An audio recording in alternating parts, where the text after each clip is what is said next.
Hello everyone, আসসালামু আলাইকুম। কেমন আছেন আপনারা সবাই? আশা করি সবাই ভালো আছেন।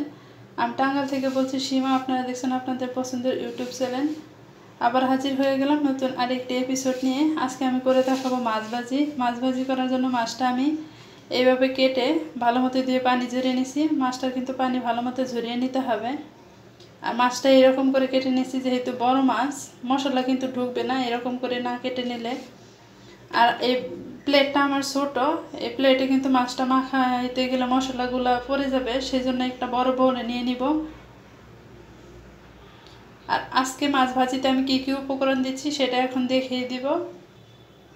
আজকের মাছ ভাজিতে দিতে হবে লবণ, যেহেতু মাছ বড় এই জন্য বেশি বেশি সব কিছু নিয়ে নিছি। লবণ, শুকনো মরিচের গুঁড়ি, হলুদের গুঁড়ি। যেহেতু বড় মাছ সেই জন্য একটু মশলাও নিয়ে নিছি। আর ছোট মাছ হলে এত আদা রসুন পেঁয়াজ বাটা দিই না, কিন্তু আজকে আমি বড় মাছ দেখে এই জন্য দিয়ে দিব। এখানে নিয়ে নিছি আদা বাটা, জিরা বাটা আর একটু নিয়ে নিছি রসুন বাটা। সবগুলো উপকরণ দিয়ে কিন্তু একসাথে মাখিয়ে নিতে হবে। তো মাছগুলো মাখানোর জন্য এরকম বড় একটা বল নিয়ে নিলাম।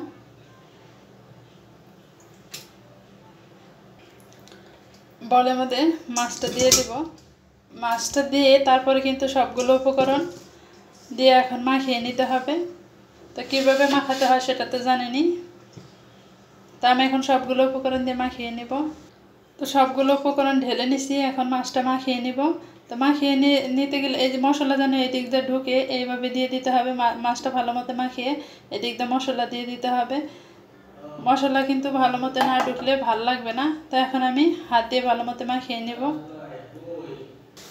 তো মাছটা আমি মাখিয়ে নিছি, আমারটা এরকম হয়েছে। এখন মাছটা ভাজি করার জন্য সরাসরি চুলায় চলে যাব। ভাজি করার জন্য চুলায় চলে এসেছি, তেলটা গরম দিতে দিয়েছি।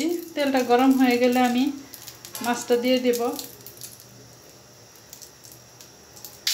মাছটা আমি দিয়ে দিলাম। এখন ঢাকনাটা ঢেকে ভাজি করে নিতে হবে, তাতে মাছটা সিদ্ধ হবে ঢাকনাটা ঢেকে দিলে।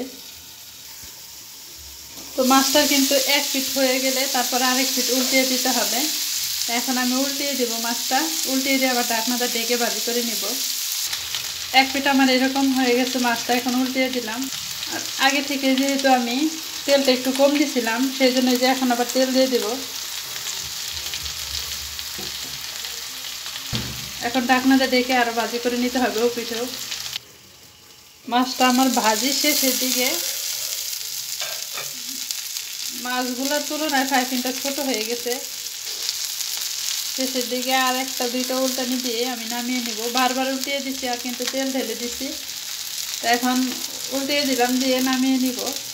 আর দুই একটা উল্টানি দিয়ে তারপরে নামিয়ে নেব। মাছটা একটু সময় নিয়ে ভাজি করতে হবে।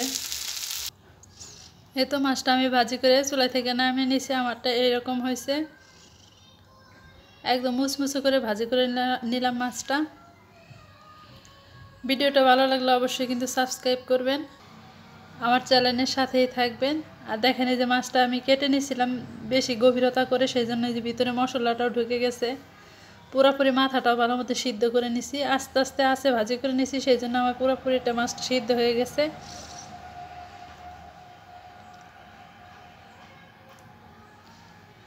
আজকের মতো এই পর্যন্তই। আসসালামু আলাইকুম, আল্লাহ হাফেজ।